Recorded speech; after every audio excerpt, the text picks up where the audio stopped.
umaga mga kaibigan.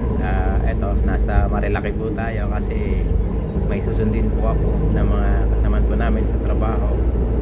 Eto mga lads, dala ko po ngayon yung coaster papunta po doon sa may Sampaloc area kasi doon po sila nag-camping. Isa ito mga kaibigan na Marilaki, so pinakasikat at pinakadelikadong kalsada rin po rito sa atin sa Pilipinas. Sikat dahil dinadayo po talaga ito ng mga riders, ng mga bikers at ng iba pa po ng mga gustong pumunta po rito. May haba mga kaibigan na halos 117 kilometers itong Marilaki. Ito nga po pala mga lads mga kaibigan ay magmula sa Marikina City hanggang sa may Infanta Quezon. Ang Marilaki mga kaibigan ay ang pinaiksing Marikina, Rizal, Laguna, Quezon, kaya po tinawag na Marilaki. Mas pinaiksi po yun sa pangalan na yun. Ito po yung tawag sa highway na to. Napakarami po talagang pumupunta rito mga kaibigan, lalo na kapag weekend, Sabado, Linggo. Sulit pa mga kaibigan pumunta kaya mag-rides po rito. Para sa akin, okay naman kasi napaganda po talaga nitong highway na to. Napakaraming mga viewpoints, tapos napaganda po ng kalsada at maganda rin mga kaibigan yung mga view na madadaanan po ninyo rito. At isa pa mga kaibigan, napaganda pumunta rito kung para sa akin weekdays kasi nga po konti lamang yung mga umakyat po rito, mga nagra-rides. Kaya kumbaga medyo mag-enjoy nyo yung kagandahan po nitong lugar. At maganda rin po mga kaibigan yung temperatura o yung klima po rito kapag lalo na ngayon na medyo umaga pa. Pero kailangan po talaga na mag-iingat kayo. Pero dito mga kaibigan, mga lods, may mga sikat na lugar po rito na talaga naman pong ginagawang bangkingan ng mga kagaya po natin ng mga riders din. Katulad yung Big C, yun ang isa sa pinakasikat na lugar po rito.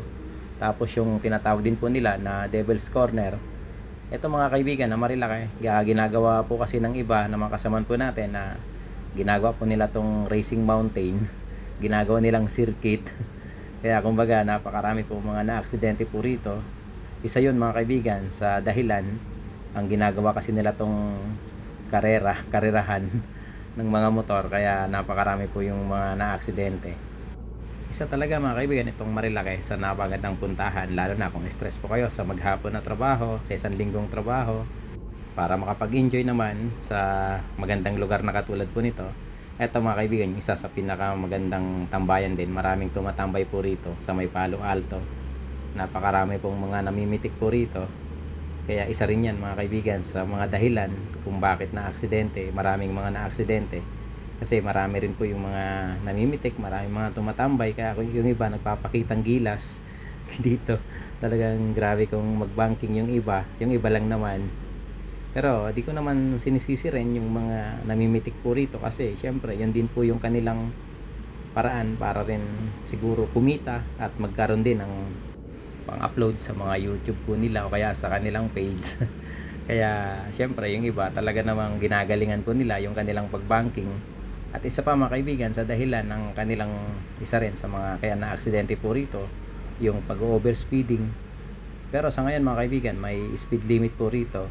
Tapos may mga nagbabantay na rin po rito mga pulis, lalo na kapag ganito na weekends. Ito mga kaibigan, may mga bilihan ng mga pagkain, tapos mayroon din po rito mga sikat na coffee shops. Tapos ito mga lads mga kaibigan, napaganda po talaga ng view ng kabundukan, ng kagubatan po rito sa may Sierra Madre. Kaya napakarami mga kaibigan ng mga pumupunta po rito, ng mga riders, ng mga iba pa po mga gustong mag-relax at magkita yung kagandahan po nitong Sierra Madre. Pero dahil nga po sa kagawa ng ibang mga kasamaan po natin na nangangamote rito, napakarami na mga nadadamay, kahit na yung mga dumadaan lang na may mga sakyan, na may mga motor na gusto lamang mag-enjoy sa lugar na to, nadadamay sa mga kagagawa ng ibang mga riders na talaga naman pong walang inisip kundi magpasikat, yung magpatakbo ng mabilis, tapos babanking ng mga grabe. Kaya nakakalungkot lang na ganun po yung mga nangyari po ngayon rito. Pero sa ngayon siguro nababawasan na kasi nga po may mga bantay na po rito ng mga pulis, tapos may speed limit. Pero syempre alam naman po natin tayo mga Pilipino na talagang sumusunod lamang kapag may bantay. Pag wala na talaga. Ganun na naman, balik na naman sa dati. Isa ito mga kaibigan, yung mga sharp curves po rito, yung mga kurbada na malulupit ang dinadayo ng mga riders po rito. Dito po talaga sila lumalabas yung kanilang galing. Siguro. Kaya yung iba mga kaibigan, tinatawag itong Marilaki Racing Mountain, Racing Circuit. Kasi nga po marami po yung mga gumagawa po ng ganon dito ng mga riders. Kaya marami po yung mga na-aksidente. Pero kasi talaga mga kaibigan, ako madalang ako pumunta rito. Sa totoo lang, kung di po ako sa trabaho, di po ako ulit papanhik dito. Nakapunta na ako rito mga kaibigan na nakamotor 2 beses. Pangatlo to na may dalang poster sa sakyan. Pero sa totoo lang, ayoko nang pumunta rito kasi nga po napakarami po talaga ng mga aksidente rito. Tapos umiwas lang din po ako sa mga iba na mga kamote. Baka madamay pa po tayo. Pero mga kaibigan, napakasulit po talaga nitong lugar na to. Napakaganda po talaga nitong lugar na to. Ayun oh.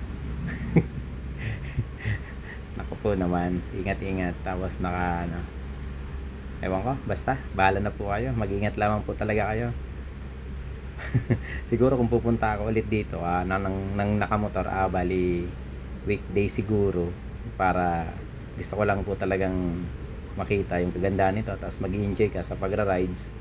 Tapos pupuntahan po natin yung ibang magagandang mga viewpoints po rito na mga katulad ng Tanay Highlands view deck, tapos yung Cape Caterina, napakagandang mga puntahan po yun. Tapos yung Regina Rica Hilltops, napakaganda po nun.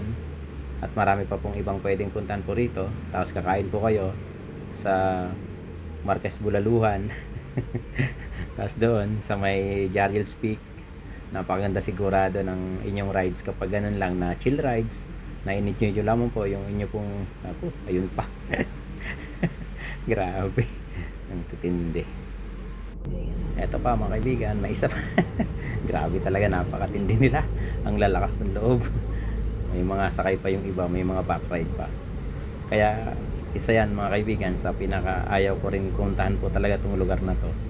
Kasi marami pong mga ganyan na mga kamote riders po talaga rito. Aminin nun po natin, hindi.